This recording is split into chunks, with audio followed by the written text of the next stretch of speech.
하겠습니다. 오늘 제가 기도하고 시작하겠습니다. 말씀으로 온 천하 만물을 지으시고 그 말씀으로 우리에게 영원한 생명이 있음을 깨닫게 하신 하나님, 그 신비로운 말씀을 이 시간 다시 한번 들려주십시오. 저희 마음판에 새겨주셔서 주님의 제자의 길을 승리하며 걸어갈 수 있도록 성령님 역사하여 주옵소서. 예수님의 이름으로 기도드립니다. 오늘 여전도의 헌신 예배를 맞이해서 제가 준비한 말씀은 오늘 이 두 말씀입니다. 누가복음 10장과 이사야 49장. 자, 이 말씀을 준비하게 된 이유는 우리의 헌신이라고 할 때 이 헌신의 힘이 어디서 나와야 되느냐 하는 그 질문 때문입니다. 우리 그리스도교 예배가 제사와 다른 점이 있다면, 글쎄요, 제사는 지극정성으로 드릴 때 신이 감동해서 복을 내려준다, 이제 이런 믿음 때문에 우리가 제사를 드린다고 하면, 우리 예배는 그게 아니고 하나님이 먼저 우리에게 은혜를 주셨기 때문에 그것을 깨달은 이들이 달려나와서 하나님께 찬양하는, 그러니까 그 순서가 굉장히 다른 것이죠. 헌신 예배라고 할 때 이 로마서 12장 1절이 생각납니다. 너의 몸을 거룩한 산제사로 드리라 이랬을 때 딱 드는 생각이, 이것은 우리 고대 종교에서 말하는 인신공양 아시죠? 우리의 몸을 마치 심청전에 나오는 심청처럼 몸을 인단수에 던져서 용왕의 분노를 가라앉히려고 하는 그 인신공양의 그런 모습이 생각이 드는데, 로마서의 말씀도 그런 것일까? 우리가 드리는 헌신도 그런 건가? 그게 아니죠. 하나님의 진노를 달래기 위해서 우리가 헌신하는 게 아니고, 하나님이 먼저 주신 은혜에 대해서 감사로 내 몸으로 내가 할 수 있는 양껏 그렇게 응답하는 게 헌신이죠. 그렇다면 이 헌신이라고 할 때 우리가 이 헌신의 에너지가 어디서부터 오냐는 거죠. 그 에너지를 한마디로 긍휼이다. 오늘 제가 설교 제목으로 그래서 그렇게 잡았어요. 헌신의 힘으로써 긍휼. 이 긍휼이라는 말은 자비라는 말하고 똑같고 연민이라는 말하고도 같이 갑니다. 그 성경에서 불쌍히 여겨라, 불쌍히 여기다. 그 말은 원어로는 똑같아요. 보니까 영어로는 mercy 이렇게 되어 있죠. 자비, 불쌍히 여겨 주십시오. 그런 게 우리의 헌신의 힘이 된다는 거, 그 말씀을 오늘 좀 하려고 합니다. 예수님이 산상보훈에서 8가지 복을 말씀하시면서 여러 그 말씀을 하셨죠. 그 중에 저는 참 다른 거가 다 이렇게 나름대로 복이 있는 걸로 이렇게 설명이 되잖아요. 그러니까 심령이 가난한 자는 천국이 그들의 것이 되고, 또 애통하는 자는 복이 있고, 왜냐하면 그러면 위로를 받을 것이고, 이렇게 이제 쭉 계속이 되는데, 특별히 이 긍휼히 여기는 자는 복이 있나니, 그렇게 시작이 되는데 어떤 복이 있을까? 사실 다른 거는 다 다른 복이 있어요. 천국이 그들이 것이 된다든지, 위로를 받는다, 배부른다든지 그런 게 있는데, 딱 이것만 어떤 복이 있냐면 긍휼히 여기는 자는 복이 있나니, 그다음 뭐죠? 긍휼이 긍휼로 만난다. 이게 팔복 중에서 아주 눈에 띄는 상황입니다. 다시 말하면 뭔가 이 긍휼에 거기에 뭐가 있어요? 거기 키가 있다는 거죠. 거기에 믿음에 뭐가 있을 수도 있고, 오늘로 말하면 아마 헌신을 일으키는 뭔가 그 안에 있을 것이다 하는 것을 오늘 본문을 통해서 알 수가 있습니다. 자, 예수님은 특별히 이 긍휼에 대해서 아주 이렇게 집중적으로 우리에게 교육하시고 가르치셨는데, 특별히 마태복음 9장 13절에서 이런 말씀을 하셨습니다. 너희는 가서 내가 긍휼을 원하고 제사를 원치 않는다는 말이 무슨 말인지 배우라 그랬어요. 그러니까 주님을 위해서 뭔가 이렇게 막 지극정성으로 제사하고 예배하는 거, 그것도 귀한 일이지만 사실 주님이 더 원하는 건 뭐냐면 이 긍휼, 그걸 원한다는 거죠. 그러니까 예수님의 관심은 긍휼에 있다는 거죠. 그래서 긍휼이 많은 자, 그러면 복이 있다, 이렇게 말씀하신 것이다 하는 것입니다.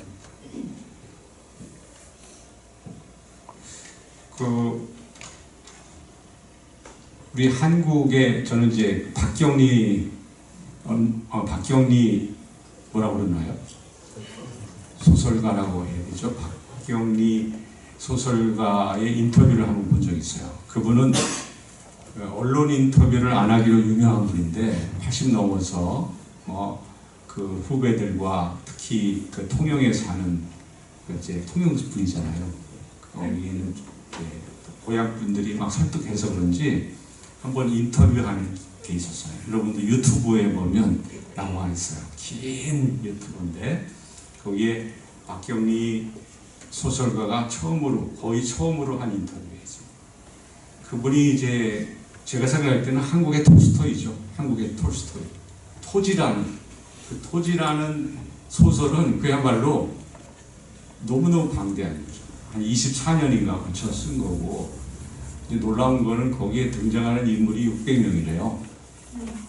그 600명을 일일이 성격과 이런 거를 다 구분하면서 24년을 썼다니까 그 대단한 집중력이죠. 그래서 아무튼 그 토지 얘기하면서 이제 사회 보는 분이 이런적인 얘기하다가, 아니 박경리 선생님, 도대체 그 토지라든지 선생님의 그 소설을 읽으면 뭔가 거기에서 막 그 꺼지지 않는 그 열정, 그 긴 기간을 끌고 있는 힘이 뭐냐는 거예요. 대개는 1년도 힘들잖아요. 1년, 2년. 근데 24년을 그 자기의 어떤 작품을 구상해서 그거를 이렇게 3대에 걸친 이야기를 이렇게 쭉 끌어가는 그 힘이 뭐냐? 그랬더니 가만히 생각하시더니 그런 얘기를 하셨어요. 그냥 제가 이렇게 옮기는데, 저는 가장 숭고한 사랑을 연민이라고 생각한다는 거예요. 긍휼이라고 생각한다는 거죠. 그래서 허덕이고 못 모인 것에 대한 연민, 또 아파하는 마음, 또 생명을 기르려고 하는 그런 그 열정, 보존하는 마음, 또 생명이 사라져갈 때의 아픔, 그런 것들이 자기를, 이 작품을 계속하게 하는 힘인 것 같다, 그렇게 얘기한, 그때 굉장히 아주 제가 감동이었어요. 그러니까 대개는 뭔가 위대한 꿈이라든지 막 어떤 야망이라든지 막 어떤 그런 거라고 생각이 되는데, 너무나 놀랍게도 박경리 선생님의 마음속에 그 안에 있는 그 열정, 그거는 한마디로 정의하면 긍휼이라는 거죠. 그 긍휼이 자기를 이 작품을 쓰게 했다 하는 그런 얘기. 자, 그런 소설가로부터 받은 통찰을 가지고 오늘 누가복음 이 예수님의 말씀을 보면 아주 새롭게 이렇게 강도 만난 자의 이웃이 누구냐 하는 그 예수님의 질문이죠. 그러니까 여기서도 예수님이 과연 이 이야기를 하시면서 독자들에게 무엇을 가르치려고 하셨던가 하는 것을 생각하게 합니다. 그러니까 이 강도 만난 그 상황을 보면 여리고로 가던 그런 내려가는 길에 어떻게 강도 만나가지고 옷도 빼앗기고 맞아가지고 이제 거의 죽게 됐잖아요. 그런 상황에서 공교롭게도 이제 세 부류의 사람이 지나간 거예요. 그러니까 제사장이 지나가고 레위인도 지나가고 또 사마리아인도 지나갔는데, 극적으로 그 중에 이 사마리아인만이 죽어가는 사람을 살리려고 하는 노력을 했다는 거예요. 그게 포인트죠. 그러니까 예수님의 관심은 어떤 그 직분도 아니고 신분도 아니고 가문의 혈통도 아닌 거예요.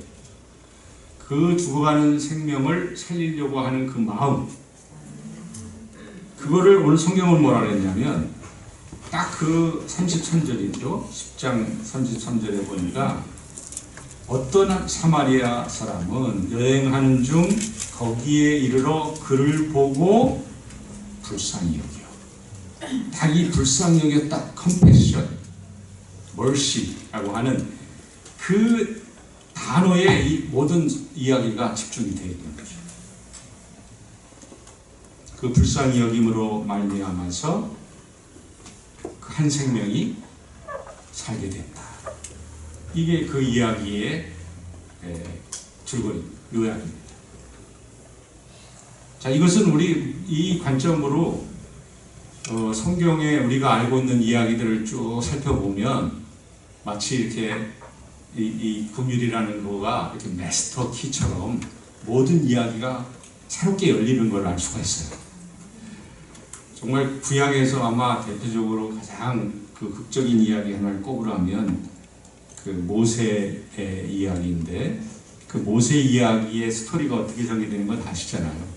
사실은 우리가 아는 모세가 있을 수 없는 인물인데, 왜냐하면 그가 태어난 그 해에는 당시에 그 바로 왕이 모든 이스라엘의 사내들을 다 죽이라는 그런 칙령이 내린 끝에 태어난 거거든요. 그러니까 그때에 이제 아기를 낳는 그 산모들은 공포에 질릴 수밖에 없어요. 그나마 딸이 나면 다행인데 사내가 나오면 여지없이 살해를 당하는 건데, 아, 이 산모가 애를 낳고 보니까 사내 아이예요. 자, 그러니까 본능적으로 이 아이를 살리려고 이제 이곳에 숨기고 저곳에 숨기고 막 이러면서 그 피했을 거 아니겠어요? 그것도 하루 이틀이지. 그렇게 몇 달을 막 숨기다가 이제 마지막까지 온 거죠. 할 수 없이 이제 꾀를 낸 게 뭐냐면 갈대 상자에다가 이 아이를 놓고 그냥 떠나버려요. 그냥 운명에 맡기는 거죠. 운명에 맡기는. 그래가지고 떠나버리면서 그래도 어머니가 자기 아이를 하나 시켜가지고 끝까지 지켜보라. 그러면서 흘려보낸 거죠. 자, 그런데 참 영화 같은 얘기가 전개되잖아요. 그날따라 이 폭군의 딸, 그 칙령을 내렸던 폭군의 딸 공주가 그 시녀들과 함께 나일강가에서 그렇게 목욕을 하다가 떠내려오는 갈대 상자를 본 거예요. 그래서 가서 꺼내보아가지고 이렇게 딱 열어보니까 글쎄 거기에 웬 아이가 울고 있는 거죠. 그러니까 그 공주가 그 아이를 데려다가 이제 키웠다는 거 아니에요. 그 아이가 바로 모세가 된 것이죠. 근데 그 사건을 놓고 성경은 잊어버리지 않고 바로 이 장면을 이렇게 묘사를 하고 있습니다. 출애굽기 2장 5절, 바로의 딸이 목욕하러 나일강으로 내려오고 시녀들은 나일강가를 거닐 때에 그가 갈대 사이의 상자를 보고 시녀를 보내어 가져다가 열고 그 아기를 보니 아기가 우는지라. 그 다음 장면을 아주 확대라도 클로즈업 해가지고 말씀을 한 것 같아요. 그가 그를 불쌍히 여겨. 그가 그를 불쌍히 여겨. 이게 중요한데, 왜냐하면 그 다음에 보면 이는 히브리 사람의 아기로다. 아니, 히브리 사람의 아기면 죽여야 되는 거예요. 아버지가 죽이라고 했으니까. 그런데 그런 이성적인 그 지식, 그리고 지금 그런 칙령, 그런 게 있지만 지금 공주는 그 아이를 고발해가지고 이렇게 죽이는 게 아니고 오히려 자기 시녀에게 데려가서 키우게 했고 유모를 찾아서, 그 유모가 어머니였잖아요. 그렇게 한 그 동력이 어디냐는 거예요. 불쌍히 여기는 마음이에요. 긍휼이 있다. 그러니까 긍휼은 역사를 바꿀 뿐만이 아니라 역사를 창조한다. 그게 오늘의 모세 이야기의 핵심입니다. 제가 지난번에 와서 그 최수정 집사님 얘기를 한 거 기억하실지 모르겠어요. 최수영 지사님 그 집안에서는 그 서로가 부부간에 존경할 뿐만이 아니라 자녀들도 존경한다, 그런 얘기를 했던 것 같아요. 그래서 자기 아이들한테도 존댓말 한대요. 그럼 상상이 되세요? 자기 아이한테 오셨어요? 학교 갔다 잘 오셨어요? 식사는 하셨어요? 실제로 그렇게 한다고 그래요. 그분이 간증을 하실 때 한 거를 제가 들었는데, 이 최수정 집사님이 장로님이 됐어요. 작년인가 언제. 근데 이분이 아주 눈물의 간증을 하는 게 한 가지 있어가지고 제가 소개를 합니다. 이제 사실 이제 가정이 믿는 집의 가정이었어요. 그러나 이제 청년 시기에 한참 빗나가 있다가 다시 신앙을 회복하게 된 결정적인 계기가 된 거다, 이러면서 간증을 했어요. 어떤 거냐면, 사실 아버지가 아주 사업을 잘 하시고, 그리고 아마 어떤 고급 관료와 연결이 되는 그런 식도 있었던 것 같아요. 이제 그게 밑바탕이 돼가지고 사업도 잘 되고, 이제 그러는 바람에 자기도 미국에 유학을 하고 있었고 막 그랬대요. 그런데 갑자기 한국에서 연락 오고 있는데 아버지가 사기를 당해가지고 막 그 분노 때문에 화병이 나가지고 갑자기 아버지도 돌아가셨다. 그래서 뭐 유학이고 뭐 빨리 한국에 오라고. 그래서 그냥 한국에 돌아오게 됐다는 거죠. 그런 상황에서 자기가 받은 충격은 뭐였냐면, 이제 뿔뿔이 집안이 다 터지고, 뭐 이제 어머니는 어머니대로, 또 자기 형제는 형제대로 다 터져가지고 잘 것도 없는 상황이 됐을 때, 자기 속에는 이제 어떤 하나님에 대한 원망이 있었다는 거죠.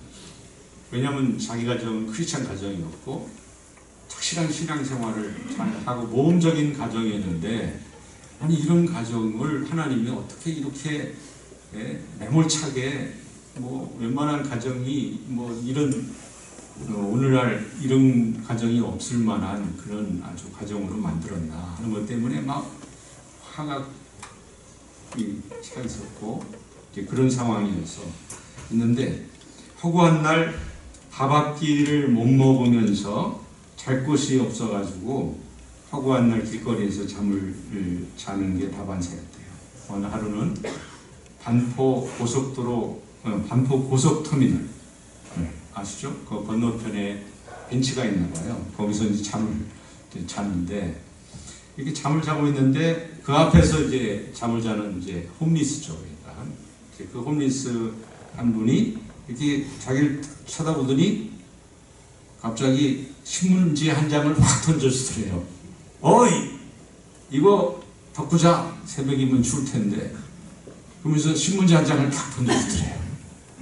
자기가 이렇게 옆눈을 딱 덮고 보니까, 아니 자기 생김새나 차림새가 자기보다 훨씬 더 남루하고 불쌍하게 보이는 사람인데, 아니 자기를 보고 그냥 신문지를 딱 던져줬다. 그때 이제 자기가 그 순간에 무의식 중에 기도가 나온대요. 그러면서 이렇게 제가 그대로 인용을 하면, 하나님, 저 사람이 어떤 사람입니까? 나보다 훨씬 못한 것 같은데 어떤 마음에 저를 배려해 주면서 하면서 갑자기 이제 마음에 이렇게 다짐이 생기면서, 지금은 내가 뭘 할 수는 없지만 혹시 내가 돈을 번다면 나보다 못한 사람을 위해서 도울 수 있는 기회를 주십시오. 이런 생각이 들면서 그 다음 날부터 자기가 닥치는 대로 이제 일을 하기 시작했대요. 이제 그러면서 그때 하는 말이, 그 영등포 구청 그 자기가 노가다 하면서 다친 거래요.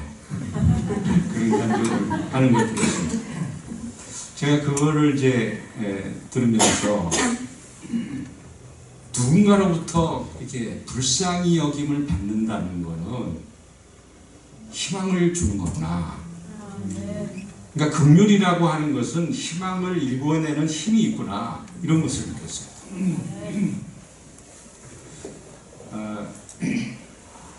사실 이제 이 최수종 장로님은 뭔가 이렇게 자기가 긍휼히 여김을 받았다는 것을 또 역시 그분은 배우기 때문에 그런지 그걸 멋있게 이렇게 알아차리고 표현도 할 수 있었겠죠. 근데 사실은 저와 여러분 대부분의 분들이 오늘 우리가 이렇게 이제 살아있고 걸어다니고 있는다는 자체는 누군가 나도 모르게 베푼 그 긍휼이 있었기에 내가 있는 거 아닐까. 문제는 내가 못 알아차린 거고 내가 간증을 못하는 것 뿐이지.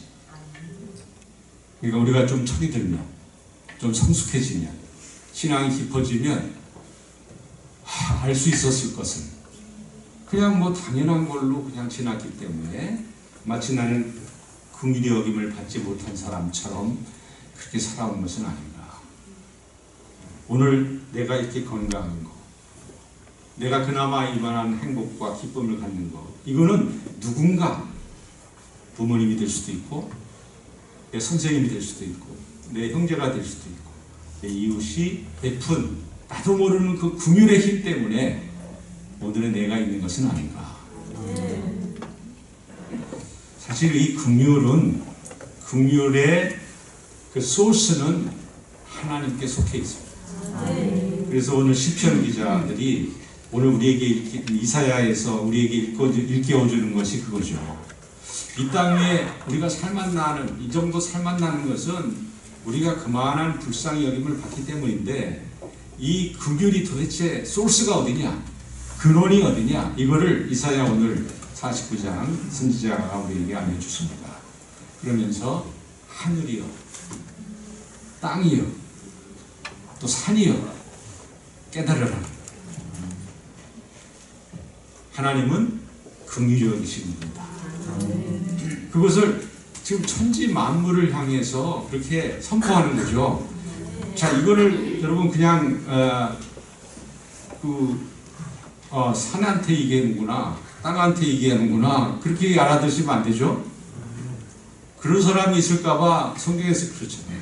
돌들이 소리 지르리라. 사람이 못 알아들으니까 막 돌들도 알아듣는 것처럼 그렇게 얘기하는 거죠. 거꾸로 들어야 돼요. 그러니까 하늘이여, 땅이여, 산이여 이럴 때는 이미 사람은 당연한 것이죠. 그래서 시온에게 이르기를 여호와께서 나를 버리시며 주께서 나를 잊으셨다 하였거니와 여인이 어찌 그 젖먹는 자식을 잊겠으며 자기 태에서 난 아들을 긍휼히 여기지 아니하겠느냐. 그들은 혹시 잊을지라도 나는 너를 잊지 않겠다. 그러니까 하나님의 긍휼의 지극하심을 말씀하신 것이죠. 그래서 오늘 우리에게 간파된, 포착된 모든 긍휼, 또 내 마음속에서 흐르고 있는 그 긍휼의 마음은 마치 태양, 모든 이 세상의 빛들이, 오늘 또 이곳에 있는 빛들이 다 근원은 태양이잖아요. 태양을 이리저리 모아가지고 오늘 우리가 쓰는 것처럼 근원의 이 긍휼의 소스는 하나님이시라는 거예요. 다 그 약간의 흔적을 우리가 가지고 요만큼 살고 있는 것이다 하는 것을 오늘 이사야 말씀을 하고 계십니다. 호세아 11장 8절에 보니까 하나님께서 그 자신에게 있는 그 긍휼이 어떤 것인지를 아마 성경에서 가장 강력하게 표현했다는 생각이 듭니다. 어떻게 표현하셨냐면 이랬었어요. 에보라임이여 라고 시작되는 호세아 11장 8절 마지막에 보니까 내 마음이 내 속에서 돌이켜 나의 긍휼이 온전히 불붙듯 하였다. 긍휼이 불붙듯 하였다. 그러니까 하나님의 그 긍휼이 마치 태양의 그 막 열기가 부글부글 하면서 빛이 비치듯이 하나님의 긍휼이 오늘 이 하늘에, 땅에, 산에, 거기에 있는 모든 피조물에 넘쳐 흐른다 이런 말씀입니다. 한 번 또 예수님의 그 긍휼에 대한 집중력, 그것을 알아채시는 또 챙기시는 그 긍휼에 대한 에피소드 하나가 또 있어요. 10명의 나병 환자 이야기 있죠. 그 나병 환자는 소망이 없는 거죠. 이 땅에서. 저 세상, 하늘나라에서야만 소망을 가질 수 있는 그런 병이에요. 뭐 오늘날에는 치유될 수 있는 병이지만, 그러나 여전히 오늘도 그때 당시에 나병 환자 같은 불치의 병들이 뭐 더 많으면 더 많은지 없지는 않죠. 여러 가지가 있어요. 우울증이 대표적일 것 같아요. 우울증이라든지. 요즘에 심각한 것들이 너무 많은데, 이런 사람 10명이 예수님을 찾아와서 희망을 구한 거죠. 그러니까 예수님만이 줄 수 있는 희망을 찾았어요. 그러면서 하는 그 기도가 뭐였냐면, 우리를 불쌍히 여기소서. 근데 예수님은 이 기도 들으면 꼼짝 못하시고 어쩔 줄 모르시고, 그분이 찾는 긍휼이 그냥 저 사람 입에서 나온 거예요. 불쌍히 여기소서. 언제나 그랬습니다. 예수님을 향하여 불쌍히 여기소서, 그런 소리를 하는 이들에게 언제나 응답을 하셨어요. 역시나 이 10명의 나병 환자들이 치유를 받았잖아요. 근데 그 중에서 한 명만이 돌아와서 그거에 대한 응답을 한 거예요. 그러니까 이 긍휼이라고 하는 거가 긍휼을 낳고 긍휼로 이렇게 이어져야 되는데, 마치 빛이 이렇게 계속 가듯이 거기서 단절이 됩니다. 그래서 예수님의 그 안타까움, 그 나머지 9명은 어디 있냐는 거죠. 나머지 9명은 이제 그것을 뭐 믿음이라고 해석도 되지만, 저는 긍휼이 끝난 거예요. 저는 이 한 명, 돌아온 한 명이 예수님께 감사를 했다는 그런 우리의 메시지도 있지만, 이 한 명은 이제는 긍휼의 제자가 된 거죠. 긍휼의 파워, 긍휼의 힘을 안 헌신의 제자가 됐을 겁니다. 또 한 번은 그 예수님이 또 이런 비유까지 하셨어요. 두 사람이 기도를 하는 모습을 비교하면서, 바리새인은 이제 성전의 가장 좋은 위치에 서서 하늘을 울어가지고 기도합니다. 그는 11조, 금식, 이렇게 남을 돕기도 하고 이렇게 합니다. 하고 기도를 했어요. 그런데 세리는 저 구석에 서가지고 감히 눈을 들어 하늘을 쳐다보지도 못하고 가슴을 치면서 그렇게 기도합니다. 하나님이여, 불쌍히 여기소서. 나는 죄인입니다. 그것밖에 없어요. 근데 예수님이 거기서 판결을 내리셨어요. 내가 볼 때 저 바리새인보다 이 세리가 더 낫다. 딱 간단한 판결을 내리신 거예요. 그러니까 이 긍휼이라고 하는 것을 우리가 어떻게 신앙인으로서 이제 이걸 가지고 나눠야 될지, 또 긍휼을 누려야 될지, 이것을 보여주시는 말씀입니다. 시각장애인이 그렇게 외쳤죠. 다윗의 자손 예수여, 나를 불쌍히 여기소서. 그러니까 제자들이 시끄러워 막 하면서 막았었잖아요. 그러니까 그때 이제 잠잠하면 안 돼요. 이 시각장애인이 더욱 크게 소리질러 다윗의 자손이여, 나를 불쌍히 여기소서. 거기에서 역사가 일어나요. 눈이 띄어지고 하나님께 영광을 돌리게 되는 일이 있었습니다. 저는 이제 항상 그 동방교회에 제가 예배 가르치면서 동방교회를 보면 신기한 게 너무 많이 있어요. 이제 그분들은 예배를 드려도 그냥 의자 없는 예배당에서 3시간을 예배 드려요. 상상이 되세요, 여러분? 그러니까 이제 한번 여러분이 세계 여행 가시면 러시아나 어디 뭐 러시아 가면 정교회 있죠. 러시아 정교회가 동방교회니까, 아니면 그리스 정교회 이런 데 가보면 문 열고 딱 들어가잖아요, 예배 드릴 때. 근데 아무것도 없어요. 의자가 없어요. 그리고 앞에서는 사제들이 여기서 예배 인도하면 가서 서 있어야 돼요. 이렇게 3시간 동안. 그러니까 이제 그분들은 이제 또 우리처럼 그렇게 막 그래서 그런지 집중하지 않아요. 피곤하면 나갔다가 일 보고 오고 막 그러는 것 같아요. 제가 보니까 자세한 건 몰라도 뭐 시간이 없으면 또 나갔다가 들었다가 하고 막 이렇게 그런 거에 있어서 우리랑 참 분위기가 다른데, 또 하나 신기한 것은 그 수도원이죠. 그 동방교회 수도원들은 여러분도 아마 이런 사진이나 뉴스를 통해서 보셨을 텐데, 사막의 수도원이라고 보셨어요? 사막 한가운데 어떤 높은 이렇게 기둥 같은 그런 데에 이상하게 수도원을 지어요. 그러니까 올라가는 계단도 없어요. 올라갈 때 이게 도르래 타고 올라가는 것 같아요. 그 음식도 도르래로 올리고, 올라가면 평생 안 내려오는 거예요. 거기서 그냥 기도하면서 죽는 거죠.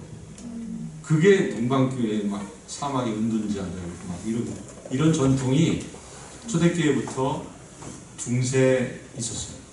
그러니까 오늘날 우리가 좀 뭔가 여기서 막 금요일이니까 철야 기도하고 밤새워 기도한다고 하지만, 사실은 역사적인 교회의 그 기도하는 분들을 보면 잽이 안 돼. 잽이 안 돼. 우리는 그래도 끝나면 집에 가잖아요. 그분들은 내려오지도 않아요. 그런데 그러면 도대체 뭐가 이렇게 기도할 거리가 많아가지고 저렇게 평생을 기도하나 해서 이렇게 분석을 해보잖아요. 그런데 너무나도 신기하게도 그분들이 기도하는 딱 정해 있어요. 그래서 이름을 뭐라고 붙였냐면 예수의 기도예요. 근데 예수의 기도가 딱 이겁니다. 한 문장이에요. 한 문장. 주 예수 그리스도 하나님의 아들이시여 죄인인 저에게 자비를 베푸소서. 이걸 예수의 기도라고 해요. 그러니까 여러분도 이제 우리 젊은 분들이 그 인터넷에 가셔가지고 예수의 기도 한번 쳐보세요. 쳐보면 동방기도의 기도, 예수의 기도 이렇게 나오면서 딱 이 문장 하나가 나오는데, 그 설명이 뭐 한국어 번역으로는 짧을지도 몰라요. 영어로 이렇게 보면 막 3장, 4장 그 의미와 뜻과 역사와 엄청나요. 이 한 문장으로 된 기도인데. 그러니까 이제 거기 저도 설명을 보니까 이제 평생 이거 가지고만 기도하는 거예요. 다윗의 자손 예수 그리스도 하나님의 아들이시여 죄인인 우리에게, 죄인인 누구에게, 근데 중보를 하는 거죠. 그것만 바꿔가지고 뭐 자비를 베푸소서, 불쌍히 여기소서, 이런 기도를 중얼중얼 하면서 하는 거예요. 그러면서 이 기도의 의미가 뭐냐면 2가지라는 거죠. 끊임없이 늘 기도할 수 있고 마음속 깊이 기도할 수 있다. 이렇게 정리가 되더라고요. 그것보다 굉장히 많은 의미가 있는데, 그래서 이제 저도 어떤 기도할 기회 있을 때는 한번 이렇게 흉내를 내봤어요. 그냥 뭐 기도할 거리가 딱히 생각이 안 날 때, 그럴 때는 딱 이게 저거잖아요. 그 맹인 시각장애인이 기도했던 그 내용이에요. 다윗의 자손 예수 하나님의 아들 예수 그리스도 나를 죄인인 나를 불쌍히 여기소서. 이건데 이거를 이제 한 번 할 때와 2번 할 때 이게 다르다는 건데, 실제로 뭔가 기도의 제목이 있어가지고 막 기도하는 것과 이 차이가 있어요. 하나를 계속 반복한다는 거가 다르고, 그리고 처음에는 이제 나를 불쌍히 여기소서 그럴 때 나는 그래도 살만한데 건강하고, 그리고 자꾸만 처음에 불쌍하게 한다는 게 쑥스러울 수도 있어요. 불쌍할 때 불쌍히 여김을 받는 거는 좋지만 사람이 너무 찌질하게 보일 수도 있잖아요. 계속 불쌍해 너무 부정적인 것 같다. 일단 우울증 걸리는 거 아니에요. 이런 생각도 들 수도 있어요. 그런데 이분들은 이게 이제 기도의 영성이라는 거고, 막 이걸 통해서 하나님과의 연합, 또 그분의 신비에 참여, 이런 에피소드들이 너무너무 많은 거예요. 그래서 도대체 이 기도의 키워드가 뭐냐? 뭐겠어요? 자비죠. 긍휼이에요. 그러니까 우리가 뭐 어떤 경우를 당해도 하나님의 긍휼, 예수 그리스도께서 끝까지 그렇게 찾으시는 그 긍휼하고만 접선이 되면 끝났나? 뭐 나를 고쳐주세요, 나를 뭐 먹여주세요, 어디 가게 해주세요. 그거는 그 다음 일입니다. 그러니까 아마 이게 그거 같아요. 마태복음 6장에 있는 말씀처럼 먼저 그의 나라와 그의 의를 구하라. 그것과 연결이 되는 거 아닐까 하는 생각이 들어요. 그러니까 이 긍휼이라고 하는 게 단지 이제 우리가 말대로 불쌍히 여겨진다, 뭐 이렇게 없어가지고 오는 결핍의 상황을 빨리 벗어나게 해주세요. 이런 차원에서부터 이게 그의 나라와 그의 의를 구하라. 결국은 긍휼을 따라가 보면 하나님의 속성에 들어가고 하나님의 그 참 마음에 들어간다. 왜 하나님이 천지를 창조하시고 왜 나를 창조하시며 나를 구원하셨는지, 그 모든 수수께끼가 이 긍휼이라는 것을 통해서 만날 수 있을 것 같아요. 그래서 우리의 기도의 제목과 기도의 그 주제, 단어 이런 게 그의 나라와 그의 의, 이게 굉장히 어려운 거죠. 사실은 하나님 나라를 구하고 하나님의 의를 구한다는 게 굉장히 추상적이잖아요. 그러니까 여기에는 굉장히 엄청난 게 많이 있을 거예요. 근데 그 중에 하나, 이 긍휼이라는 것과 만나면 우리의 기도의 그 삶이 굉장히 변화가 될 것 같아요. 그리하면 이 모든 것을 다 더하셔요. 그러니까 긍휼이 먼저라는 거죠. 근데 이제 우리가 기도하다 보면 사실은 그게 어려워요. 급한 게 이건데 뭐 내가 빨리 고쳐주시고 아프니까 빨리 이걸 해주세요. 이런 거지. 그러다 보면 주객이 전도되고 되는 거죠. 그러다 보면 우리의 기도와 이교도의 기도와 차이가 없어지는 거예요. 그 차이가 긍휼에 있다는 것이죠. 우리 이 생각으로 우리의 성경을 이렇게 보면 성경의 인물들, 우리의 자랑스러운 선배들 하나같이 이 지나가는 긍휼의 순간을 포착하는 능력이 있는 분들입니다. 그러니까 긍휼이라고 하는 것도 마치 이렇게 인격이 있는 것처럼 막 이렇게 지나가는 거죠. 그거를 놓치지 않는 거예요. 그러니까 예수님도 한 번은 찾아와서 부르짖는 이들뿐만이 아니라 지나가는 불쌍한 자들, 그들을 놓치지 않으셨죠. 누가복음 7장에도 한 번은 지나가는 과부를 보시고 그 과부가 하나 있는 아들을 잃어가지고 슬픔에 잠겨 있을 때 예수님께서 가지셨던 마음을 성경에서 표현하기를 주께서 과부를 보시고 불쌍히 여기사, 또 다른 번역으로는 뭐라고 그러죠? 민망히 여기사, 같은 말이에요.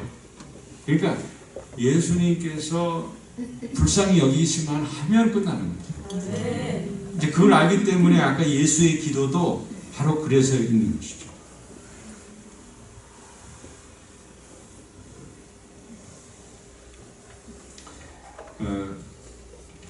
성경에서 예수님의 어떤 그 감정을 가장 극적으로 표현한 기절을 하나를 꼽으라면 예수께서 우시더라라고 하는 요한복음 11장입니다. 죽은 나사로의 소식을 듣고 한 걸음에 뛰어오셔서 우셨던 그 상황을 표현하고 있잖아요. 그걸 제가 읽어드릴게요. 그 나사로가 죽은 것을 보시고 예수께서 그가 우는 것과 또 함께 온 유대인들이 우는 것을 보시고 심령에 비통히 여기시고 불쌍히 여기사. 그러니까 예수님께서 불쌍히 여기사 그랬습니다. 불쌍히 여기사. 그러니까 여기서 우리가 예수님의 관심, 예수님이 먼저 찾는 게 뭔지 우리가 그것을 이제 배워야 되는 것이죠. 내가 너희에게 제사를 원하는 게 아니고 긍휼을 원한다. 그 말씀대로 그 예수님은 그 모든 사역을 다니시면서 한 그 이야기들, 그 사복음서를 보면 다 긍휼과 관련이 있어요. 그러니까 불쌍히 여기달라는 기도 소리를 들으시든지 아니면 그분이 민망히 여기시든지 그거가 전부예요. 자, 그렇다면 만약에 긍휼이 여겨야 되는 순간에 긍휼히 여기지 않는 제자들을 보면 어떻게 하실까요? 실망하시겠죠. 분노하시겠죠. 그래서 하신 그 비유의 말씀인 것 같아요. 마태복음 18장 21절 이런 비유를 하셨어요. 10,000달란트 빚졌을 때 긍휼의 은총을 받은 자가 100데나리온 꽂은 것 끝났네. 이제 끝나야 돼요. 그러면 저는 이제 종치면 끝납니다. 어떡하죠? 이게 쉬는 시간인데 요거만 할까요? 10,000달란트. 예, 고맙습니다. 요거만 할게요. 긍휼히 여겨주셔서 고맙습니다. 불쌍히 여겨주셔서 이 10,000달란트 빚진 자를 불쌍히 여겨가지고 탕감을 해줬는데 이 사람이 글쎄 자기가 100데나리온을 꽂은 사람에 대해서 이 불쌍히 여기지 못하고 갚지 않는다고 뭐라 그랬냐면 성경에 예수님이 이런 말씀하셨어요. 얼마나 화가 나서 목을 비틀면서 장기를 팔고 아내와 자식을 팔아서라도 갚으라고 윽박지르고 옥에 가두는 기가 막힌 사람 이야기하시고 예수님이 다 이렇게 하신 거예요. 그러니까 굉장히 반어법적으로 하신 거죠. 그러니까 긍휼히 여기지 못하는 사람이 어떤 일까지 할 수 있냐는 거예요. 그러니까 긍휼히 여기지 않는 것으로 끝나는 게 아니에요. 보니까 장기를 팔라. 그때도 그게 있었는데 아내와 자식 팔고 나중에 고발해가지고 옥에 가두는 내가 너희를 불쌍히 여긴 것 같이 너도 내 동료를 불쌍히 여김이 마땅하지 아니하냐. 근데 제가 이거를 이제 오늘날 돈으로 환산해 보니까 예수님도 참 이렇게 비유를 극적으로 하셨는데 이런 거예요. 10,000달란트는 오늘날로 말하면 3조 원이에요. 3조 원어치의 긍휼을 받은 자가 1,000만 원어치의 긍휼을 베풀지 못한 이야기입니다. 그런데 이게 오늘 우리의 이야기라고 지금 지적하시는 것이죠. 오늘 우리가 사는 세상 이것저것에 하나님의 불붙는 것 같은 긍휼이 있습니다. 그것에 주목하고 거기에서 희망을 찾는 이들, 그들이 하나님의 긍휼함을 입은 백성들이고 제자들이죠. 예수님의 긍휼히 여기는 마음을 가장 강렬하게 담고 있는 곳 한 곳을 꼽으라면 그것이 십자가죠. 오늘 십자가는 바로 우리를 긍휼히 여기시는 주님의 긍휼이 모아져 있는 것. 그래서 우리가 십자가를 본다는 것은 주님의 긍휼을 확인하는 것이죠. 그 마음으로 나를 보셨구나 하는 것을 확인하는 시간입니다. 그래서 주님의 십자가는 헌신하고자 하는 모든 이들에게 긍휼의 힘을 덧입혀줍니다. 헌신의 밤에 십자가에 모여서 주님을 바라보는 우리 수원 천성의 믿음의 성도들에게 주님의 긍휼의 은혜가 풍성히 넘치기를 기도합니다. 아멘.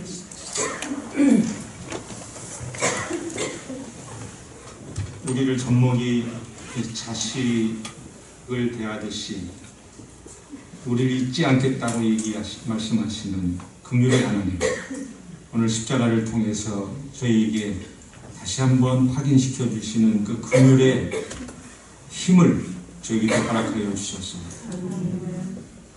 헌신하는 제자들로, 헌신하는 우리 여전도의 회원들로 일어서게 하시고, 또 보내신 우리 김 목사님을 중심으로 해서 말씀이 든든히 서고, 또 믿는 자들, 신실한 믿는 자들이 모여드는 하나님이 기뻐하시는 아름다운 교회로 성장해 나갈 수 있도록 인도하여 주옵소서. 이 모든 과정에서 악한 사단막이 틈타지 않도록 주께서 온전히 보호하시고, 주님의 시선이 머무는 수원천성교회가 될 수 있도록 역사하여 주옵소서. 예수 그리스도의 이름으로 기도드립니다.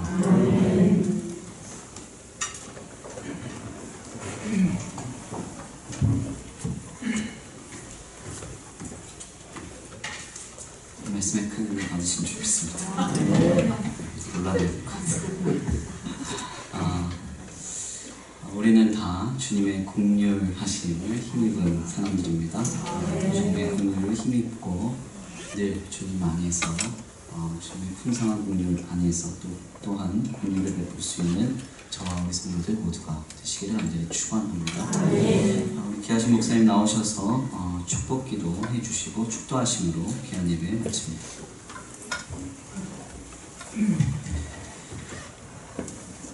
우리 주 예수 그리스도의 무한하신 은혜와 하나님의 지극하신 사랑하심과 성령의 충만하심이 여기에 모인 하나님의 백성들 위에 이제로부터 영원토록 함께 하시기를 간절히 축원하옵나이다. 아멘.